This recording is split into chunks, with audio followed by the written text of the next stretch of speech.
جو کچے اپنے گھر پہ تھی، 7 سال کی بیٹی. کتنے سال کی؟ 7 سال کی. 7 سال کی بیٹی. تو وہ اوپر سے کہنے لگی اے سلیمان جزولی کیا کر رہے ہو؟ کبھی ادھر کبھی ادھر کیا دیکھ رہے ہو؟ وہ حیرت سے یہ جنگل میں رہنے والی میرے نام کو کیسے جانتی ہے؟ میرے نام کو کیسے جانتی ہے؟ بولے وہ میں دیکھ رہا ہوں وضو کرنا ہے اور پانی کا انتظام نہیں ہے. تو بچی نے اوپر سے کہا تھا سلیمان جزولی کہ آپ کو نظر نہیں آتا؟ آپ کو دیکھتا نہیں؟ آپ آنکھوں سے نہ بھی نا؟ بولے نہیں بیٹی مجھے دیکھتا تو پورا، میں جنگل کا پورا دیکھ رہا ہوں، مجھے لمبا چوڑا دیکھتا، آنکھیں میں روشنی ہے، بالکل صحیح سلامت ہے. تو بولے کنویں میں پانی نظر نہیں آتا کیا آپ کو؟ کنویں میں پانی نظر نہیں آتا؟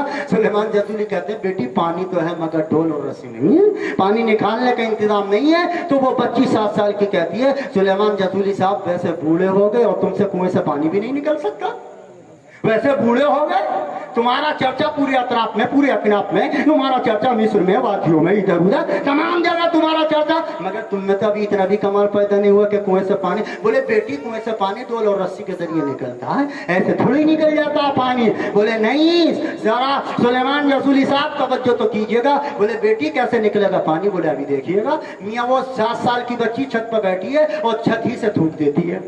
اونچا بولو سبحان اللہ. سڑک پہ بولو یا رسول اللہ. چھت ہی پہ سے تھوک دیتی ہے. حضرت سلیمان کہتے ہیں میں تھوک کو دیکھ رہا تھا، میں فیصلہ نہیں کر پایا کہ پانی پہلے اوپر آیا کہ تھوک کنویں میں پہلے پہنچا. ابھی کہتے ہیں میں فیصلہ نہیں کر پایا کہ پانی خود بخود اوپر آ گیا، پانی خود بخود، نہ ڈول نہ رسی، پانی خود بخود اوپر آیا اور میاں کنویں کی منڈیر و فصیل تک آ گیا. میں نے وضو کیا مگر یار وضو تو کرتا رہا مگر بچی کے بارے میں ہی سوچتا رہا. میں وضو تو کرتا رہا مگر بچی کے بارے میں سوچتا رہا. ایمانداری سے بتاؤ کہ جب ایک بچی کے تھوک کی برکت سے اگر پانی کے اندر ابال آ سکتا ہے تو میرے نبی کے نکلے ہوئے قدموں سے شفا کیسے نہیں ہو سکتی ہے؟ کیسے نہیں ہو سکتی ہے؟ اور جب ایک بچی کے تھوک میں اتنا کمال ہے تو جس وقت 9 مہینے تک پیغمبر اسلام کی ماں فاطمہ نے اپنے پیٹوں میں رکھ کر اپنے بیٹے کو 9 مہینے گزار کر کے کنویں پر تشریف لے گئی ہوں گی اور کنویں میں جھانک کر کے دیکھا ہوگا تو کیا کنویں کا پانی دیدار کے لیے نہیں آیا ہوگا؟ جب ایک بچی کے تھوک میں اتنا کمال ہے تو نبی کی امی جان میں کتنا کمال ہوگا، نبی کی ماں میں کتنا کمال ہوگا. جب تھوک میاں نماز پڑھ لی، نماز پڑھ کر کے کہنے لگے بیٹی ذرا نیچے اتر کے آ جا. نیچے اتر کے آئی، نیچے آئی، اتر کے 7 سال کی بچی اسے گود میں دبایا، محبت سے اس کے گالوں کو چوما، پیار سے چوما اور کہا میری بیٹی یہ بتا یہ کمال تیرے اندر کیسے پیدا ہوا؟ تو پھر مسکرا کے ہنس کے کہنے لگی سلیمان جزولی اتنے بڑے عالم، مفتی ہو آپ، علامہ ہو، محدث ہو آپ، اور آپ کو اتنا بھی پتہ نہیں ہے کتنی یہ کمال کس سے پیدا ہوا؟ نہیں بیٹی مجھے نہیں پتا، تو بتا دے. ارشاد فرمایا اس بچی نے اے سلیمان جزولی صاحب یہ کمال اس میں پیدا ہوا ہے میں اٹھتے بیٹھتے اپنے پیغمبر پہ درود پڑھتی ہوں. ذرا اونچا بولو سبحان اللہ.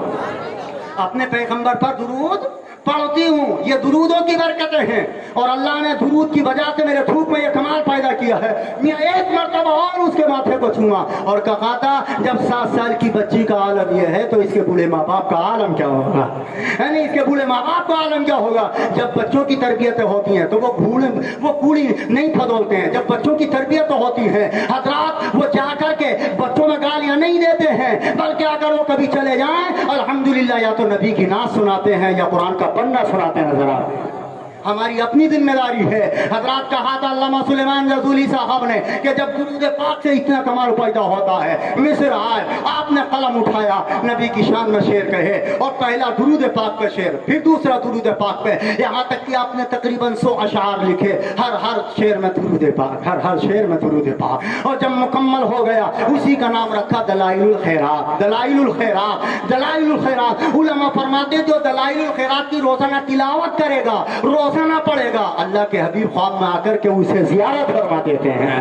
جب مکمل ہو گیا یہ درود پاک کا خزانہ دلائل الخیرات ایک دن پیغمبر اسلام تشریف لے آئے اور آ کر کے سلیمان جزولی سے کہا با اے سلیمان جزولی جا ہم نے تیری کتاب کو اپنی بارگاہ میں قبول فرما لیا ہے، ہم نے تیری کتاب کو قبول کر لیا ہے. یہ وہ لوگ تھے جن کی وجہ سے دین کی بہاریں زندہ تھی، یہ وہ لوگ تھے جن کی وجہ سے دین کی رانائیاں زندہ تھی، جن کی وجہ سے دین زندہ تھا، اسلام انہی کی وجہ سے زندہ تھا. ہم نے تو اسلام کو ڈھانے کی باتیں کی ہیں، اسلام کو مٹانے کی باتیں کی ہیں، اسلام کو کمزور کرنے کی باتیں کی ہیں. اللہ کرے ہم میں بھی وہی جذبہ ایمانی پیدا ہو جائے. انہی چند باتوں پر اپنے گفتگو ختم کر رہے ہیں. اللہ کریم اپنے حبیب کریم کے صدقے میں معاف فرمائے. یاد رہے ماں باپ اپنی اولاد کے لیے ذمہ دار ہیں. استاد اپنے شاگردوں کے لیے ذمہ دار ہیں۔ حضرات محترم، جو ذمہ داری جس جگہ کی ہے، پیر اپنی مریدوں کے لیے ذمہ دار ہے۔ اگر کل قیامت کے دن کسی پیر کے مرید بے نمازی رہے تو پیر سے بھی پوچھا جائے گا۔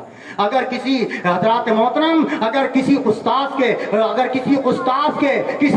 کے شاگرد بے نمازی رہے تو کل قیامت میں استاد سے بھی پوچھا جائے گا۔ اگر کسی ماں باپ کے اولاد بے نمازی رہی تو کل قیامت میں ماں باپ سے بھی پوچھا جائے گا۔ اس لیے کہ ہر بندے کو اپنی ذمہ داری نبھانا چاہیے۔ اللہ ہمیں آپ کو سب کو اپنی ذمہ داریوں کو سمجھنے کی توفیق عطا فرمائے۔ میری کم علمی کی بنیاد پر اگر کوئی بات غلط نکل گئی ہو، آپ تمام حضرات کے سامنے توبہ کرتا ہوں، اللہ کریم اپنے حبیب کریم کے صدقے میں معاف فرمائے۔ کسی دانشور نے کہا تھا اگر ایک اور عمر دنیا میں آ جاتا تو پوری دنیا میں اسلام ہی ہوتا۔